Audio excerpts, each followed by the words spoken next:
السلام علیکم ناظرین۔ دو عورتیں اور انسانیت۔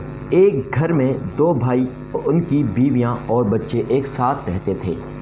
دیورانی اور جٹھانی میں اکثر کسی بات کو لے کر تلخ کلامی ہوتی رہتی تھی۔ کبھی دونوں ایک دوسرے کے ساتھ اچھی تو کبھی بالکل دشمنوں جیسا تعلق رہتا تھا۔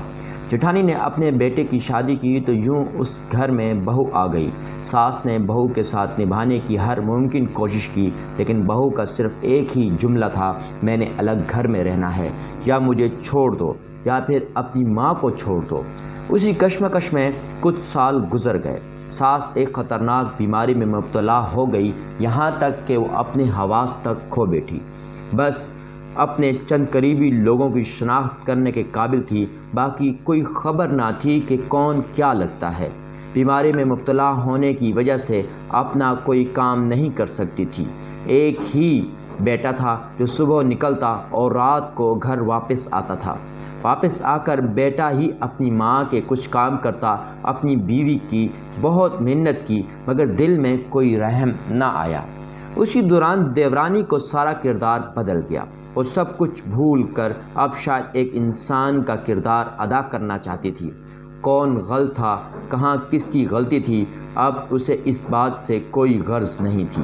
جس کے دل میں خوف خدا ہو یا احساس زندہ ہو، وہ یہ نہیں سوچتے کہ ہمارا فرض ہے یا نہیں۔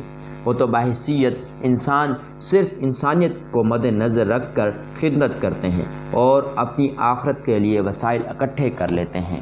دیورانی نے اپنی جٹھانی کی ایسی خدمت کی جیسے بیٹی ماں کی کرتی ہے۔ اس کے لیے کھانا بنانا، اسے نہلانا، اس کے کپڑے تبدیل کرنا۔ بیٹا بھی ذہنی طور پر مطمئن ہو گیا، ورنہ کام کے دوران سارا دن ماں کی فکر رہتی تھی۔ یہ ساس 4 ماہ کی علالت کے بعد وفات پا گئی اور اس جہان سے چلی گئی۔ دیورانی یوں روئی جیسے اس سے ماں بچھڑ گئی ہو۔ فرض بہو کا نہیں تھا تو دیورانی کا بھی نہیں تھا، مگر انسانیت جس میں زندہ ہو وہی لوگ بڑے ظرف کے مالک ہوتے ہیں۔ دنیا جی لگانے کی جگہ نہیں ہے، یہ عبرت کی جا ہے، تماشا نہیں ہے۔